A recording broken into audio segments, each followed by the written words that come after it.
Hello everyone, I hope you guys are doing great. I am advocate Govind Parashar और आज हम बात करेंगे कि कब आपको law as a career option choose करनी चाहिए और क्या आपको लॉ चुननी भी चाहिए या फिर आपके लिए कोई और दूसरा अल्टरनेटिव जो है वो बेहतर रहेगा। ठीक है, यहाँ पर मैं दोनों तरीके के प्रोस्पेक्टिव से बात करने वाला हूँ, चाहे आपने ट्वेल्थ पास आउट की हो रिसेंटली या फिर आपने अभी अपनी जो ग्रेजुएशन है वो कंप्लीट करी हो और आप 3 साल की जो एलएलबी है वो कंप्लीट करना चाहते हैं। ठीक है, तो सबसे पहले मैं आपको बता दूं कि दो तरीके से लॉ होती है। एक आप ट्वेल्थ के बाद कर सकते हैं जो कि होती है B A L L B और B B L L B. जो नेशनल एंट्रेंस एग्जामिनेशन होता है वो होता है क्लेट का, जो मेजर सबसे बड़ा एग्जाम होता है। अदरवाइज अलग अलग यूनिवर्सिटीज हैं वो अपने एग्जाम्स कंडक्ट करवाती हैं। वहीं अगर आप 3 year L L B course में एडमिशन लेना चाहते हैं, जो कि मैंने भी 3 year L L B course किया है अपनी ग्रेजुएशन के बाद, तो ये कोर्स जो है ग्रेजुएशन के बाद होता है। ठीक है, और मैंने अपना कोर्स जो है वो दिल्ली यूनिवर्सिटी से कंप्लीट किया है। तो उसी तरीके से अलग अलग जो यूनिवर्सिटीज़ होती हैं वो 3 ईयर कोर्स जो है ऑफर करती हैं, उनका एंट्रेंस होता है। अभी फिलहाल ये जो एल बी एडमिशन्स होते हैं ये सी यू ई टी के थ्रू होने लगे हैं। सी यू ई टी का एंट्रेंस होता है और उसके बेसिस पर जो है आपको कॉलेज अलॉटमेंट होती है। ठीक है, तो नेशनल लेवल एंट्रेंस एग्जामिनेशन अगर मैं बात करूँ, आपका ट्वेल्थ के बाद क्लैट हो जाता है। वहीं अगर आप ने ग्रेजुएशन कर रखी है और फिर आपका मूड बन रहा है कि आप आना चाहते हैं लॉ के फील्ड में और आप अपनी एलएलबी करना चाहते हैं, तो आप नेशनल ये सीयूईटी दे सकते हैं। नेशनल एंट्रेंस एग्जाम इसके लिए सीयूईटी हो सकता है। ठीक है, अब दोनों ही केसेस में मैं बताने वाला हूँ कि आपको अगर इंटरेस्ट है लॉ के फील्ड में तो आप, ये तो मैंने बता दिया कि आपका एंट्रेंस एग्जाम कौन से होंगे, लेकिन अब मैं बताऊंगा कि आपको आना चाहिए या फिर मतलब कैसे डिसाइड करें कि हाँ ये फील्ड आपके लिए सही रहेगा। ठीक है, तो सबसे पहले मैं आपको बात बता दूं कि अगर आप जस्ट बिकॉज आपने कोई सीरीज देखी या फिर आपको आपने किसी एडवोकेट को आपके आसपास कोई रहता है या फिर जस्ट बिकॉज आप उसकी पर्सनैलिटी देख करके मोटिवेट हो रहे हैं, तो सिर्फ ये अकेला एक फैक्टर नहीं होता है। यहाँ पर कई सारे चैलेंजेस भी होते हैं, कई सारे बेनिफिट्स भी होते हैं और कई सारी चीज़ें अटैच्ड भी होती हैं। वो सारी चीज़ें आपको अपने माइंड में ध्यान रखनी चाहिए बिफोर चूजिंग एनी प्रोफेशन। क्योंकि सबसे ज़्यादा बड़ी चीज़ जो होती है कि आपने 5 साल किसी कोर्स को दिए और अगर 3 साल आप ग्रेजुएशन करने के बाद फिर एलएलबी 3 साल की करते हो तो टोटल आपके 6 साल। अगर आपने 6 साल किसी कोर्स को दिए तो उसके बाद उसका आउटकम क्या निकलेगा, उसकी ग्राउंड रियलिटी क्या रहती है, क्या अर्निंग प्रोस्पेक्टिव्स रहते हैं, क्या सर्विंग प्रोस्पेक्टिव्स रहते हैं, आप सोसाइटी में कितना सर्व कर सकते हैं, ये सारी चीजें ऑल टुगेदर मिलके ग्राउंड्स बनते हैं किसी भी कोर्स को परस्यू करने के लिए या फिर किसी कोर्स को नहीं परस्यू करने के लिए। ठीक है, तो मैं एक एक करके सारी चीजें कवर करने वाला हूँ। देखिए, अब मैं बताता हूँ आपको कि कब आपके लिए ये कोर्स है। देखिए, अगर मान के चलिए आपने ट्वेल्थ पास करी, चाहे आप साइंस बैकग्राउंड से हो चाहे आप आर्ट्स बैकग्राउंड से हो, अगर लॉ में आपका पैशन है, आपको इंटरेस्ट है, आप वर्क करना चाहते हैं, चाहे आप जुडिशियल सर्विस में जाना चाहते हैं या फिर सोसाइटी को सर्व करना चाहते हैं या फिर एक जो ग्रेट कॉज होता है जो आप क्रिएट करना चाहते हैं, सोसाइटी में इम्पैक्ट क्रिएट करना चाहते हैं या कोई चेंज लाना चाहते हैं और वाकई आप समझते हैं कि आप इस कैपेबल हैं और आपका इंटरेस्ट जो है कहीं ना कहीं इस फील्ड में आ पा रहा है और आप इस फील्ड से कनेक्टेड फील कर पा रहे हो। ठीक है, तो आप फॉर श्योर लॉ बड़े आसानी से कर जाओगे, आपके अंदर डेडिकेशन है तो। और अगर आपको लगता है कि आप इसको एज एन अल्टरनेटिव चूज कर रहे हो कि आपके पास कोई और ऑप्शन नहीं है या आप ये मान के चल रहे हो कि नहीं ये एक प्रोफेशनल कोर्स है just because of its alternation, आप इसको एक अल्टरनेटिव की तरह लेकर के चल रहे हैं, तो ये आपके लिए एक difficult situation at the end create कर सकता है। ये मैं दोनों ही फील्ड, दोनों ही जो ग्रेजुएट्स के लिए भी और ट्वेल्थ पास आउट वालों दोनों के लिए कह रहा हूँ। तो सबसे पहली बात, इसको चूज तभी करिए अगर आपका इस फील्ड के टुवर्ड्स इंटरेस्ट है। ठीक है, और अगर इस फील्ड के टुवर्ड्स इंटरेस्ट नहीं है, इससे रिलेटेड फील्ड में भी इंटरेस्ट है, जैसे मान के चलिए कि अगर आप सिविल सर्विस के लिए प्रिपेयर करना चाहते हैं और आप लॉ की एक अच्छी अंडरस्टैंडिंग रखना चाहते हैं, तो भी ये काफ़ी अच्छी चीज़ है, तो भी आप इस कोर्स को परस्यू कर सकते हैं।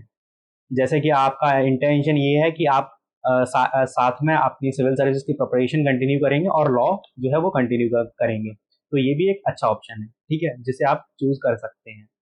और अगर आप कोई और प्रोस्पेक्टिव लेकर के चल रहे हैं कि आपको जुडिशियल सर्विस में जाने का इंटरेस्ट है या स्टेट पब्लिक सर्विस कमीशन का इंटरेस्ट है, तो भी आप लॉ चूज कर सकते हैं। आपको कॉन्स्टिट्यूशन में इंटरेस्ट है, आपको अच्छा लगता है कि देश में लॉ एंड ऑर्डर किस तरीके से काम करता है, पॉलिसी मेकिंग किस तरीके से होती है, तो आप एलएलबी या फिर लॉ कोर्स को चूज कर सकते हैं। वहीं अगर हम बात करें अर्निंग प्रोस्पेक्टिव्स की, तो मैं आपको क्लियर कर देना चाहता हूं कि अगर आप इस कोर्स को कंटिन्यू कर लेते हैं और एंड में आप पास आउट हो जाते हैं, तो आपको काफी अमाउंट अपना और काफी टाइम इस फील्ड को देना पड़ेगा। ऐसा नहीं है कि आपने जस्ट पास आउट किया। Even from national law universities, मैं बता रहा हूँ, अगर आप नेशनल लॉ यूनिवर्सिटी से भी करते हो तो आपको अपना एक काफी अच्छा खासा टाइम जो है इस प्रोफेशन को देना पड़ेगा before securing a good sort of income. ठीक है, आप एनएलयू से पास आउट होने के बाद अगर कॉर्पोरेट सेक्टर्स को ज्वाइन करते हैं, नेशनल लॉ यूनिवर्सिटी को पास आउट होने के बाद अगर कॉर्पोरेट सेक्टर्स को ज्वाइन करते हैं, तो वहां आपको एक ठीक ठाक सैलरी या फिर अच्छी खासी सैलरी मिल जाएगी।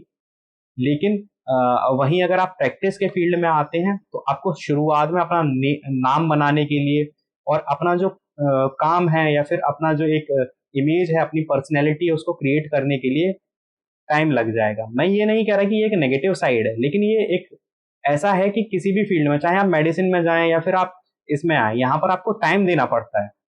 वो टाइम ऐसा नहीं है कि अगर आप ये सोचें कि सिर्फ ये डिग्री कर लेने से, जैसे आपने एमबीए करा और एमबीए करने के बाद तुरंत आपने कॉर्पोरेट सेक्टर ज्वाइन कर लिया और काम धाम ज्वाइन कर लिया, तो वैसा यहाँ नहीं होता। यहाँ पर आपको अपनी स्किल्स पर काम करना पड़ता है, क्योंकि एक प्रोफेशनल कोर्स है।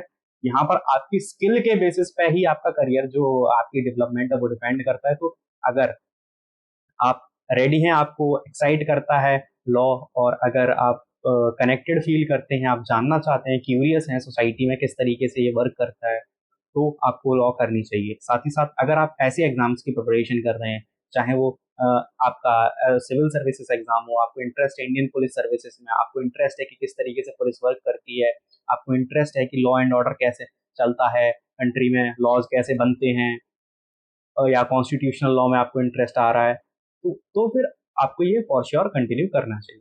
ठीक है, तो दोनों ही, चाहे आपने डिग्री होल्ड कर रखी हो और चाहे आप 12th पास हो। हाँ, डिग्री आपने होल्ड कर रखी हो और अगर आपकी प्रोफेशनल डिग्री नहीं है और आप ये सोचते हैं कि एज एन अल्टरनेटिव अब हम लॉ चूज कर लेते हैं क्योंकि हमारी डिग्री जो है वो प्रोफेशनल नहीं है, तो अगर हम कोई प्रोफेशनल डिग्री परस्यू कर लेंगे तो उसका बेनिफिट होगा। तो मैं मानता हूँ कहीं किसी हद तक आपकी सोच ये सही है, लेकिन इस बात को आप माइंड में जरूर रखिए कि अगर आप लॉ की डिग्री कंप्लीट करते हैं तो उसको कंप्लीट कर लेने के बाद ऐसा नहीं है कि आप कर लेने के बाद ही आप प्रोफेशनल बन गए और बहुत अच्छा परफॉर्म करने लगेंगे, आपकी अर्निंग सोर्स जनरेट हो जाएगी। आपको फिर भी 2 से 3 साल का टाइम मिनिमम, बता रहा हूँ, 2 से 3 साल का टाइम एक डिसेंट अर्निंग, ठीक ठाक अर्निंग भी है, करने के लिए लगाना पड़ेगा। तो एज एन अल्टरनेटिव ना सोचें कि आपने प्रोफेशनल डिग्री, आपके पास प्रोफेशनल डिग्री नहीं थी और आपने प्रोफेशनल डिग्री अचीव करने के लिए एलएलबी चूज कर ली, और जस्ट बिकॉज कि ये प्रोफेशनल कोर्स है आप इसमें एंटर करेंगे विदाउट इंटरेस्ट, इसमें बिल्कुल एंटर मत करिएगा। ये मैं स्ट्रिक्टली कह रहा हूँ आपको, इंटरेस्ट आए तो ही इसमें एंटर करिएगा, क्योंकि अगर इंटरेस्ट आपको नहीं आता है तो धीरे धीरे फिर ये चीजें आपके लिए इंटरेस्ट से फ्रस्ट्रेटिंग भी टर्न हो सकती हैं। लाइक एक कॉइन के दो साइड्स, आपको अगर आप अच्छे से नहीं, अपने इंटरेस्ट के अकॉर्डिंग नहीं आते, तो चीजें आपको फ्रस्ट्रेटिंग लग सकती है। मैं इस वजह से आपको बता रहा हूँ, क्योंकि यहाँ पर लाइफ लॉन्ग लर्निंग रहती है। अगर आपको लर्निंग में इंटरेस्ट, लाइफ लॉन्ग जो रीडिंग है, लाइफ लॉन्ग आपको पढ़ना और ये सारी चीजें लाइफ लॉन्ग कंटिन्यू रखनी पड़ती हैं, और अगर आप कहीं ना कहीं उतना अटैच फील नहीं कर पाते हैं तो ये चीजें रख पाना टफ हो जाता है। इस वजह से अगर आपको इंटरेस्ट है, आप फॉर श्योर एलएलबी में एडमिशन ले लीजिए, आप काफी अच्छा परफॉर्म करेंगे। ठीक है, अर्निंग प्रोस्पेक्टिव को भी अगर मैं ध्यान में रखूँ, तो अगर आपने एक बार स्टेबलाइज करा इस लीगल फील्ड में, तो आपकी अर्निंग इतनी भी हो सकती है जितनी शायद मैं कह भी नहीं सकता, कोई लिमिट भी नहीं है जिसकी, और शायद शुरुआत में आपको बहुत टफ टाइम भी फेस करना पड़े, क्योंकि this is the reality what I am saying to you.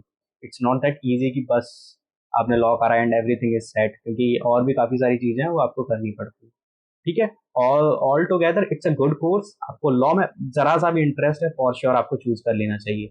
लेकिन जब आपको अगर इंटरेस्ट नहीं है तो इंटरेस्ट के अगेंस्ट जा करके इसको चूज ना करें।